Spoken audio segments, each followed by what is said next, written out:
पिछले कुछ दिनों से आदित्य ठाकरे के कल्याण लोकसभा सीट से चुनाव लड़ने की चर्चा चल रही है। सांसद श्रीकांत शिंदे ने फिर इस संबंध में आदित्य ठाकरे से अपील की है। उन्होंने आदित्य ठाकरे पर निशाना साधते हुए कहा है कि उनका सपना देखना गलत नहीं, जिसे यहाँ खड़ा होना है वह रहे, प्रतिस्पर्धी होना चाहिए। इसके लिए प्रतिद्वंदी को अच्छा होना चाहिए, तभी लड़ाई का मजा आएगा। जिसे भी यहाँ खड़ा होना है उसे पहले तय करना होगा कि वर्ली से खड़ा होना है, ठाणे से खड़ा होना है या कल्याण से। उन्होंने बिना नाम लिए आदित्य ठाकरे को चुनौती दी। राजनीति में बयानबाजी के लिए ऐसी बातें तो रोज होती रहती है। अगर हमें कुछ करना ही था तो हमें तब करना चाहिए था जब हम 2.5 साल सत्ता में थे। आगे बोलते हुए मुख्यमंत्री एकनाथ शिंदे नागपुर में एक सत्र आयोजित करते हैं, लेकिन सुबह 6 बजे आकर वह मुंबई की सफाई कर रहे हैं, जो कई वर्षों में नहीं किया गया। इसे डीप क्लीन का नाम दिया गया है। मुंबई में गंदगी बहुत थी, उसे साफ करने का काम एकनाथ शिंदे कर रहे हैं। श्रीकांत शिंदे ने कहा, आने वाले समय में मुंबई के सभी लोग सफाई में जुट जाएंगे और मुंबई एकदम साफ और चमकदार हो जाएगी। इस मुंबई सिर्फ विकास की राजनीति और बुनियादी ढांचे के काम होंगे। उन्होंने विश्वास जताया कि इस मुंबई में वही होगा जो लोग चाहते हैं।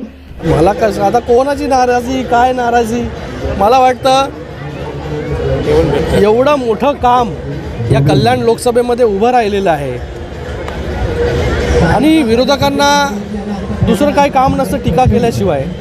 मी कोणावरही लक्ष देत नाही, कोणावरही टीका करत नाही, माझी ती सवय नाही। मी बरा आणि माझं काम बरं म्हणून आज या ठिकाणी मंचावरती उभं राहिल्यानंतर कामं कुठली कुठली झालेली आहेत, कुठली कुठली करतोय, कुठली कुठली होणार आहे, हे मोठ्या छाती ठोकपणे मी सांगू शकतो या ठिकाणी। दुसरा कोण विरोधक जो आहे तो या ठिकाणी सांगू शकतो का की मी अमुक काम केलं, मी तमुक काम केलं? एवढी हिंमत आहे का कोणामध्ये? तर मला वाटतं जेवढा माणूस काम करतो त्याच्यावरती तेवढी टीका होत असते। आम्ही या टीकेकडे लक्ष देत नाही, फक्त काम, लोकांचं काम दिवस रात्र जे आहे या ठिकाणी करतो। या कल्याण डोंबिवलीमध्ये एक वर्ल्ड क्लास इन्फ्रास्ट्रक्चर फॅसिलिटीज जे आहेत या सगळ्या दिल्या पाहिजे। मेट्रो दिली पाहिजे, चांगले रस्ते दिले पाहिजे, चांगले फ्लायओव्हर दिले पाहिजे। हा ध्येय जो आहे हा आमचा कल्याण लोकसभेमध्ये आहे आणि मला वाटतं कल्याण लोकसभेतील जनता जी आहे ती पाहते। तर ते 2.5 वर्ष जेव्हा आपल्याकडे सत्ता होती तेव्हा आपण या सगळ्या गोष्टी करून दाखवल्या पाहिजे होत्या। आज माननीय मुख्यमंत्री नागपूरला सेशन चालू आहे, पण पहाटे 6 वाजता येऊन मुंबईमध्ये मुंबईची साफसफाई जी गेले अनेक वर्ष झाली नव्हती ती साफसफाई जी आहे ती माननीय मुख्यमंत्री महोदय त्या ठिकाणी करत आहेत। डीप क्लिनिंग त्याला नाव दिलेलं आहे। खरंच खूप गाळ या मुंबईमध्ये साचला होता, त्याला साफ करायची खूप गरज होती।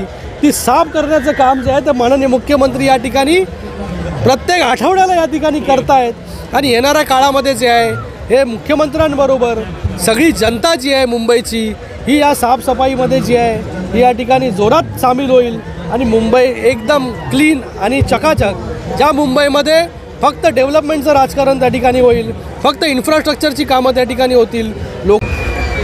मला वाटतं स्वप्न बघण्यामध्ये काहीच गैर नाही। ज्याला पण इकडे उभं राहायचं त्यांनी उभं इकडे खुशाल त्यांनी राहिलं पाहिजे। कॉम्पिटिशन पण पाहिजे त्या ठिकाणी, विरोधक पण चांगला पाहिजे, तरच लढाईला जी आहे ती मजा त्या ठिकाणी येईल। आणि मला वाटतं ज्यांना या ठिकाणी राहायचं आहे उभं त्यांनी पहिलं ठरवलं पाहिजे वरळीतून उभं राहायचं आहे, ठाण्यातून उभं राहायचं आहे का कल्याणमधून उभं राहायचं आहे, हे पहिलं मला वाटतं ठरवलं पाहिजे। रोज जे असे स्टेटमेंट करत राहायचे की इथून उभं राहा, तिथून उभं राहा, तिथून उभं राहा, हे राजकारणामध्ये अशा सगळ्या गोष्टी होत नसतात।